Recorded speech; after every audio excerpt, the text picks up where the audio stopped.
ceux qui ont suivi le problème dès le départ, il va être extrêmement difficile pour le Mali de garder ses soldats. Sur la scène internationale, ils ont essayé d'avoir raison, mais qui les a soutenus? En tout cas, de mes lectures, de ce que j'ai regardé dans les médias, je n'ai pas vu à l'échelle internationale, sur le plan diplomatique, quelqu'un qui a soutenu le Mali. Même leurs partenaires russes. N'oublions pas tout ce qui a été dit sur les réseaux sociaux, parce que c'est terrible, quoi. Parce que on a dit c'est des étrangers, c'est même pas, c'est pas des Ivoiriens. Bon, jusqu'à présent, on a parlé d'autres nationalités. Non, on a été très clair. On a dit Libériens, on a dit Sierra Léonais, on a dit Togolais même, en disant même que la médiation du Togo, c'est à cause de ça. Le Togo est dans des problèmes parce qu'il y a des Togolais dedans. Où sont-ils? En tout cas, sur le document du tribunal, où quand on te juge, on te demande qui tu es de telle nationalité, tu t'appelles tant, tu es né tant. Ce qui est écrit, c'est que tous ces soldats sont des Ivoiriens sur une affaire. Au moment de faire le dénouement de l'affaire, on le fait dans l'obscurité la plus totale. Vous signez un document que personne n'a vu. On ne sait plus qui a fait quoi, mais non. Il fallait publier ce document, qu'on sache comment le problème a été résolu, ce qui va nous permettre également de mieux savoir qu'est-ce qui s'est véritablement passé. J'ai entendu le président dire clairement deux choses. Un, vous êtes des héros. Deux, vous n'avez rien à vous reprocher. Il a même, en bon ivoirien, joué sur la durée du séjour en leur disant, bon, votre mission devait durer 6 mois, vous avez fait 6 mois, donc vous... On va parler du retour au bon voisinage entre le Mali et la Côte d'Ivoire après la grâce présidentielle et surtout après la libération des 49 militaires ivoiriens arrêtés à Bamako. D'abord, votre première impression sur la grâce présidentielle accordée par le président malien Assimi Goïta? En fait, est-ce qu'il avait le choix? Moi, je crois que c'est plutôt cette question qu'il faut se poser. Est-ce qu'il avait le choix? C'est la première chose. La deuxième chose, est-ce que après un procès de 48 heures, les juristes seront les mieux placés pour me dire est-ce qu'on peut organiser en 48 heures un procès pour des accusations aussi graves que des éléments extérieurs qui viennent déstabiliser un pays, d'autant plus que les soldats ont plaidé non coupables, ils ne sont pas dit nous acceptons la culpabilité. Est-ce qu'on peut le faire aussi facilement? En fait, en dernier ressort, c'est comme si le Mali cherchait une porte de sortie, j'allais dire honorable entre guillemets, parce que pour moi ça ne l'est pas véritablement pour cette affaire-là, qui n'aurait tout simplement pas dû avoir lieu, comme je l'ai répété plusieurs fois sur ce plateau. Et donc, selon vous, le président Assimi Goïta n'avait pas le choix, devant la pression et surtout l'ultimatum de la CEDEAO, devant les pressions à tous les niveaux? Mais sur la scène internationale, ils ont essayé d'avoir raison, mais qui les a soutenus? En tout cas, de mes lectures, de ce que j'ai regardé dans les médias, je n'ai pas vu à l'échelle internationale, sur le plan diplomatique, quelqu'un qui a soutenu le Mali. Même leurs partenaires russes? Le partenaire russe, je n'appelle pas ça un soutien. Tu sais, il y a certaines prises de position, c'est plutôt du bon, on est ensemble, on est ensemble. Je parle de gens qui regardent un problème de façon objective et qui, sur la base de ce problème, disent le Mali a raison. Je n'en ai pas vu. Pendant 6 mois que j'ai suivi cette affaire, je n'en ai pas vu une seule fois. Mais la raison est toute simple. Le problème avait été connu dès le départ. Parce que quand ils ont été accusés, le lendemain, immédiatement, la Côte d'Ivoire avait, les autorités ivoiriennes avaient fait une conférence de presse dans laquelle ils avaient montré ce problème administratif. Et ils l'ont reconnu. Ils l'ont reconnu et ils ont dit le lendemain, ils ont réglé le problème puisqu'ils ont envoyé les documents administratifs le lundi, puisque c'était un dimanche qu'ils sont arrivés. Mais ce problème était réglé depuis longtemps. Maintenant, on a voulu mettre d'autres choses dedans. Et ça n'a pas marché parce qu'on a vu, c'est vrai, au départ, la MINUSMA, l'ONU ont tenu un discours qui n'était pas très compréhensible sur est-ce que c'était avec la MINUSMA, est-ce que c'était des forces qui viennent renforcer la MINUSMA. Mais par la suite, le discours de l'ONU a été très clair et constant. La troisième chose, c'était la 8e rotation. C'est-à-dire que c'était la 8e fois que des Ivoiriens quittent la Côte d'Ivoire pour venir dans les mêmes conditions, pour faire exactement la même chose. Bon, où il fallait chercher un problème jusqu'à ce qu'on se retrouve pendant 6 mois avec des risques même que le Mali boude la CEDEAO, etc. Il n'y avait pas de quoi faire tout ça. Et maintenant, bien sûr, dans ces conditions, il fallait que le Mali trouve quelque chose pour sortir de cette affaire. N'oublions pas tout ce qui a été dit sur les réseaux sociaux, parce que c'est terrible, quoi. Parce que on a dit c'est des étrangers, c'est même pas, c'est pas des Ivoiriens. Bon, jusqu'à présent, on a parlé d'autres nationalités. Non, on a été très clair. On a dit Libériens, on a dit Sierra Léonais, on a dit Togolais même, en disant même que la médiation du Togo, c'est à cause de ça. Le Togo est dans des problèmes parce qu'il y a des Togolais dedans. Où sont-ils? En tout cas, sur le document du tribunal, où quand on te juge, on te demande qui tu es de telle nationalité, tu t'appelles tant, tu es né tant.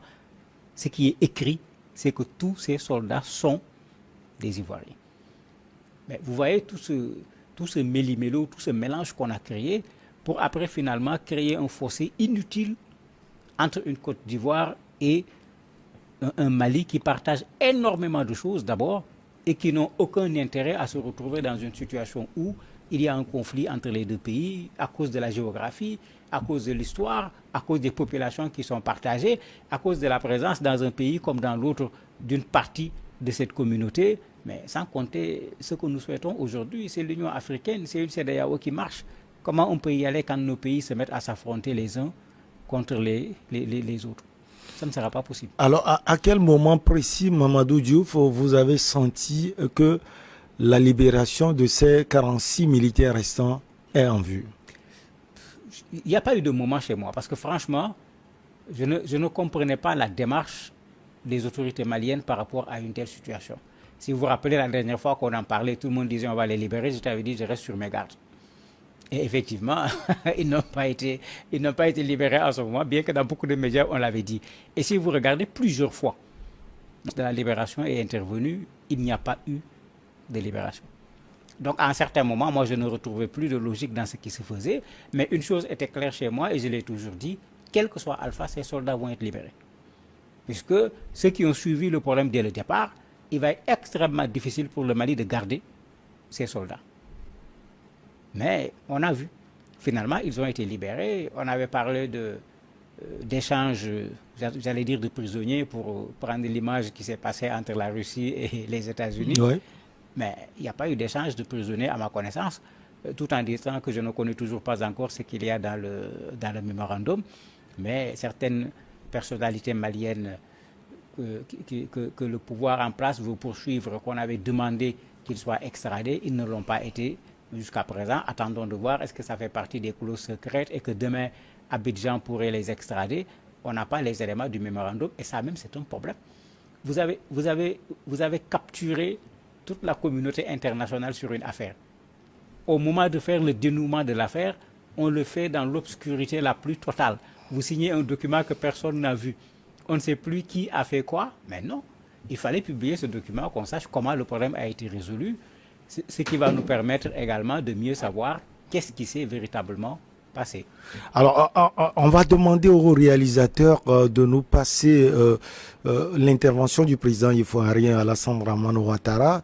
Mais bien avant, il faut dire, Mamadou, que ces militaires ont été bien accueillis chez eux, à Abidjan. Mais tout à fait, à Abidjan, c'était le triomphe. C'était le tapis rouge. Le président les a reçus à la descente d'avion. Il était devant l'avion. Moi j'ai dormi tardivement ce jour-là parce que je voulais voir comment la Côte d'Ivoire va les accueillir, puisque dans le comment, on pouvait avoir une idée sur une Côte d'Ivoire qui se sent en situation de culpabilité, ou bien une Côte d'Ivoire qui se sent particulièrement à l'aise en recevant ces soldats. Et quand vous regardez, pour ne pas dire c'était la fête, c'était pas loin de la fête. C'était le tapis rouge. Pour eux, on avait prévu des tribunes, les familles étaient là. Quand le président a fini son discours, il y a eu la photo de famille. Mais au niveau de l'aéroport d'Abidjan, l'aéroport Félix Houphouët-Boigny, clairement, les Ivoiriens ont fêté leur retour et on a entendu le président dire clairement deux choses. Un, vous êtes des héros. Deux, vous n'avez rien à vous reprocher.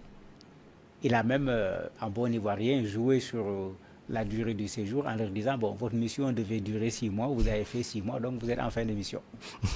Allez, on va écouter le président Alassane Dramane Ouattara et on revient pour parler de ce retour, peut-être au bon voisinage entre le Mali et la Côte d'Ivoire. Je me réjouis de vous voir aujourd'hui malienne. Nous sommes heureux pour vous, heureux pour nous, heureux pour nos familles, heureux pour la nation.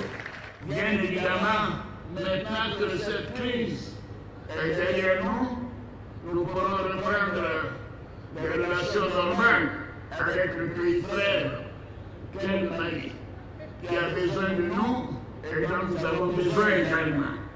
Les Maliens sont nos frères. Le Mali, il a dit que le Mali a besoin de la Côte d'Ivoire et vice-versa.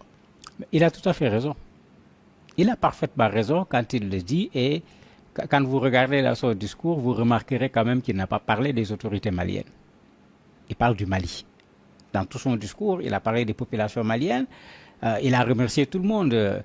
Contrairement au communiqué du Mali, lui, il a même remercié le président de la CEDEAO, Mbalo de la Guinée-Bissau. Bon, ne parlons pas du Togo et de son président, parce que tout le monde a vu l'action qui a été posée de façon très forte par le Togo pendant 6 mois. Mais malgré qu'on a vu que dans le discours, il n'a pas parlé des autorités maliennes, mais il y a cette évidence historique, il y a cette évidence géographique, il y a cette évidence économique qui est là. Les relations entre le Mali et la Côte d'Ivoire, ce n'est pas des relations entre le président Assimi Goïta et le président Ouattara. Il ne faut pas qu'on mélange les choses. Et ces commerçants, ces gens qui sont dans l'élevage, etc., eux, ils avaient besoin que leur activité économique continue. Et il l'a reconnu également. Il y a des Maliens en Côte d'Ivoire qui travaillent, qui ramènent certes de l'argent au Mali, mais qui participent également à la production intérieure brute au niveau de la Côte d'Ivoire. Donc effectivement, il ne fallait pas aller vers un conflit dans une telle situation, comme je l'ai dit ici une fois, avec de très bons diplomates. Dès le départ, ce problème n'allait même pas faire du bruit. Mais on a cru avoir quelque chose dans un contexte où, bon, le président ivoirien avait été diabolisé un peu comme le bras armé de la France. Mais finalement, on a vu ce que ça a donné. Moi, j'apprécie cette partie du discours, puisque les relations entre le Mali et la Côte d'Ivoire n'ont jamais été mauvaises, il faut le dire également. C'est cet incident qui a failli créer des problèmes. Il serait bon, comme le président Ouattara l'a fait durant toute cette crise, en faisant preuve d'un homme d'État. Puisqu'on parle tout le temps des sanctions, ben, finalement, quand les gens ont creusé, quand le président de la Guinée-Bissau a dit « nous n'allons pas sanctionner le Mali », les gens ont dit la CEDEAO a baissé les bras. Ouais. Mais en réalité, le président bissau-guinéen a été plus clair que ça. C'est le président Ouattara qui a dit « pas de sanctions, ils sont en train de négocier avec les Maliens ». Il avait dit avant même, et le président nigérien Bazoum a corroboré cela, que le président Ouattara a toujours parlé du bien du Mali. Oui, mais dans son discours, c'est revenu. Ils ont été tout le temps des partisans de la négociation pour résoudre le problème. S'il y a de la constance dans cette affaire, c'est la Côte d'Ivoire qui a été constante sur le fait que c'est un problème administratif. Réglons-le par la négociation. Maintenant, quand on reprend les mots otages, mercenaires que tout le monde a laissés, ce qui est une très bonne chose, mais les derniers mots qu'on a utilisés, c'est mal entendu.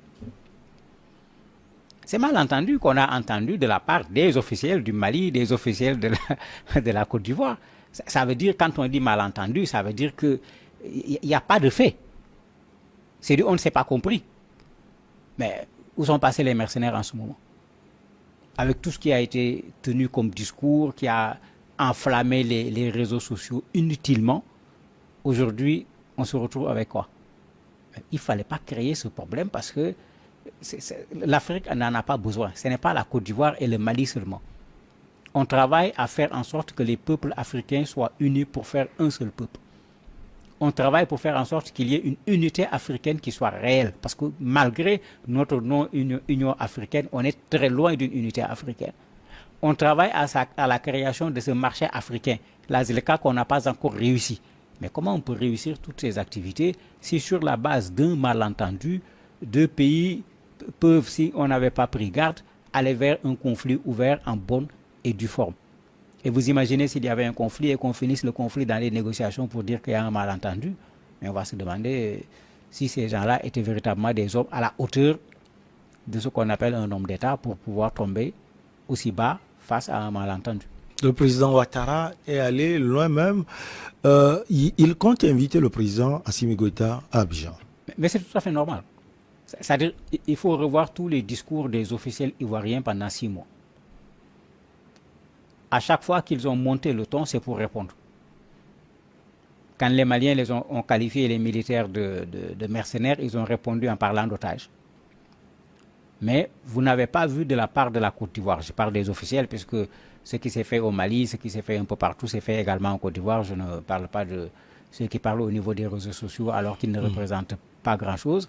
Mais quand vous regardez le discours ivoirien, je disais tout à l'heure que c'est un discours qui a été constant sur 2 choses. C'est un problème administratif. 1. 2.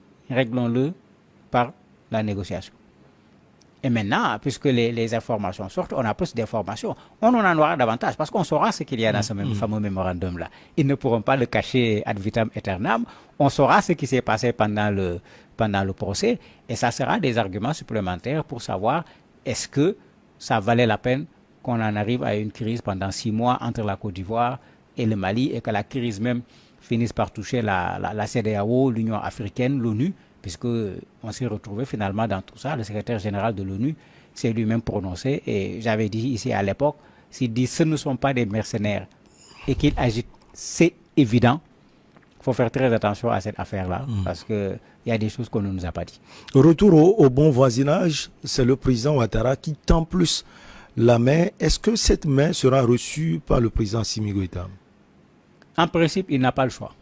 Parce que Ouattara, je ne suis pas du tout d'accord avec son 3e mandat parce qu'il a fait un coup d'État constitutionnel pour prendre son 3e mandat, donc c'est un problème. Malheureusement, dans la réalité diplomatique, on accepte aujourd'hui plus les coups d'État constitutionnels que les coups d'État militaires. Le Mali a intérêt, puisque ces autorités actuelles sont arrivées au pouvoir sur la base d'un coup d'État, à aller plutôt dans le sens de vivre avec ses voisins.